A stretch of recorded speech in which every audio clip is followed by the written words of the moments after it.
matter after 10:30. Something is going on out there, and the US government knows very well what.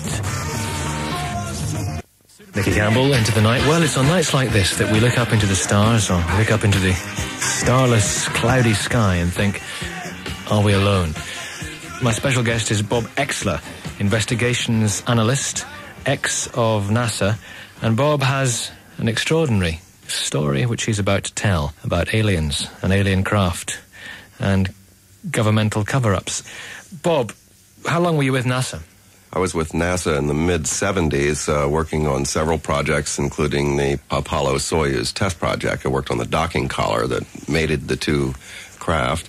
I also worked on the International Ultraviolet Explorer, several deep space projects, and some Department of Defense projects. And in the end, you've left and you've sort of come out of the UFO closet, if you like. Well, I don't know if you call it UFO closet, actually. But is it not rather embarrassing for your ex-colleagues, in the light of what you've said about alien retrieved craft and so forth, that you've spilled a few beans that, were I to believe your story, they would have wanted to keep in the can? Well, that's partially true, but from what I got, you see, I ended up getting guidance. I was called in because of my expertise in remotely operated airborne robotic systems to evaluate some activities that had been recorded on video films. There was some rather extraordinary physics. In fact, it appeared as though the objects were violating the laws of physics as we know them. Hang on, NASA called you in to analyze these video films? No, I wasn't called in by NASA. I was called in by an agency in Washington, D.C., a couple of different agencies, in fact, that had been addressed. One was the Department of the Navy. Had you left NASA by this point?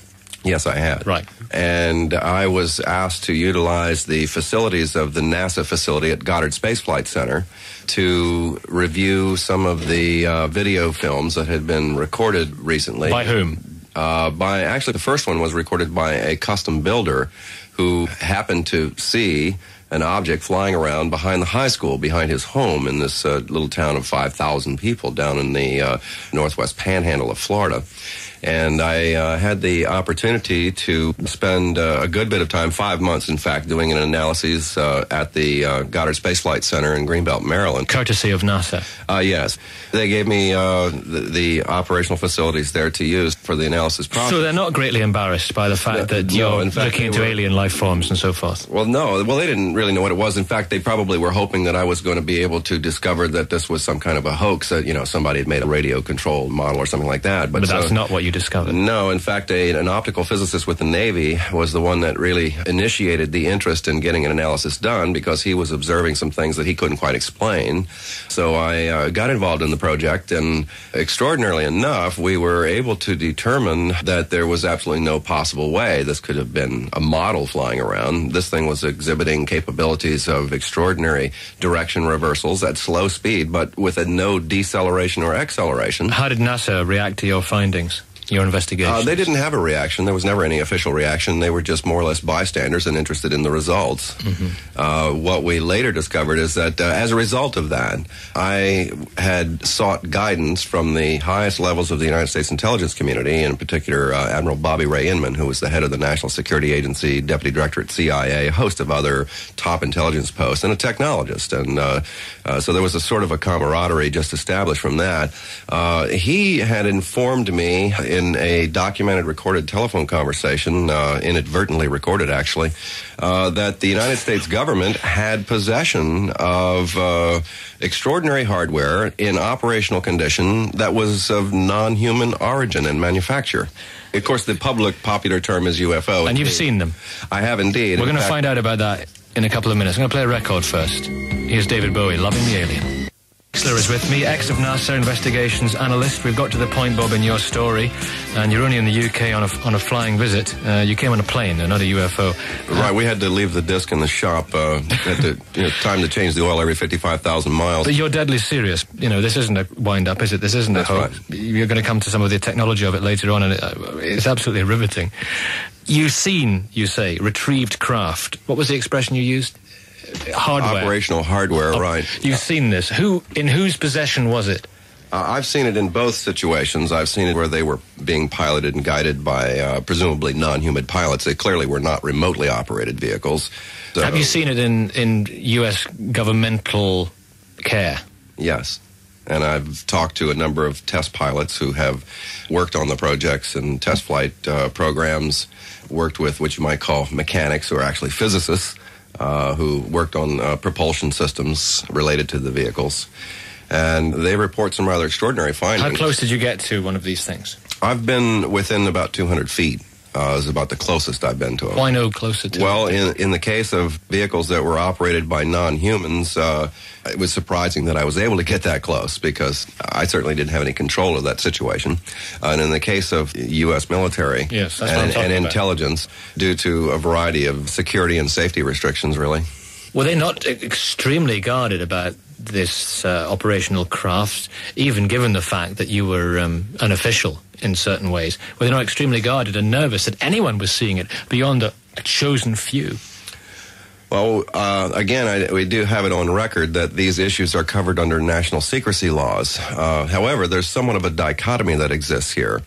Yes, the technology is highly classified, but the issue of the vehicles themselves, of the presence of the intelligence species behind them, is the subject of an indoctrination program, especially in the United States, but it's also worldwide, I've found.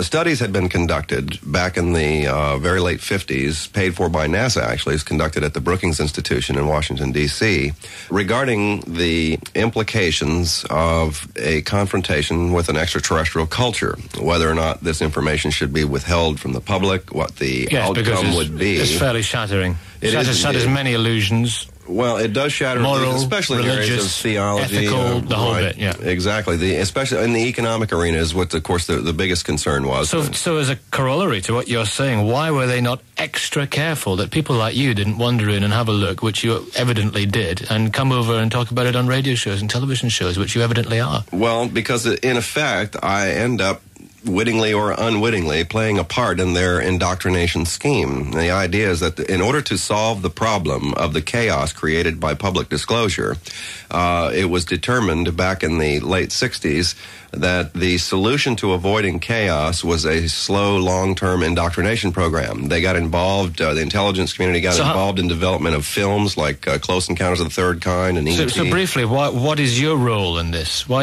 are they quite relaxed about the fact that you're talking like this? And you talked about security regulations. Presumably you're breaching all of those. Why are they relaxed about it? Well, again, it's like I say, is that there is, in fact, an indoctrination program, and I'm essentially playing a part of that. You're a drip feed.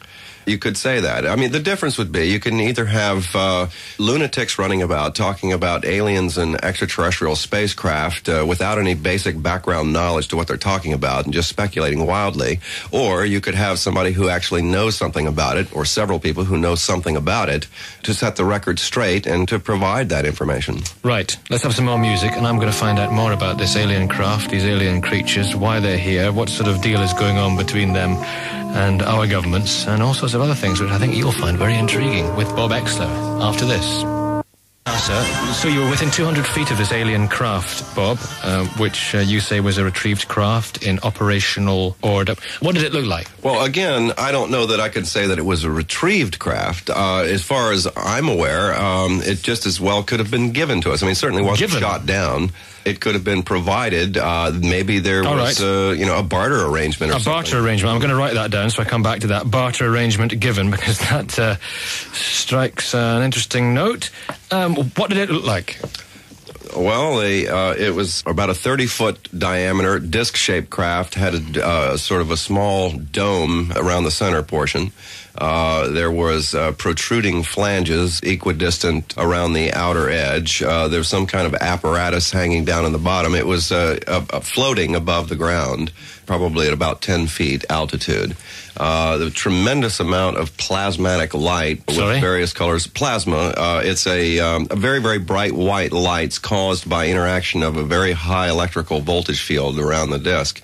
In fact, I was able to learn that the reason they use a circular type of craft is in order to contain a high voltage field, so you don't have a corona discharge. In fact, if you ordinary power lines, well, in ordinary power lines, you might have seen these round spherical resistors that they put on capacitors. They put on these power lines. That's to avoid a discharge of electricity that might zap somebody driving by in a car. There may well be a lot of astrophysicists listening, but I'm not one of them.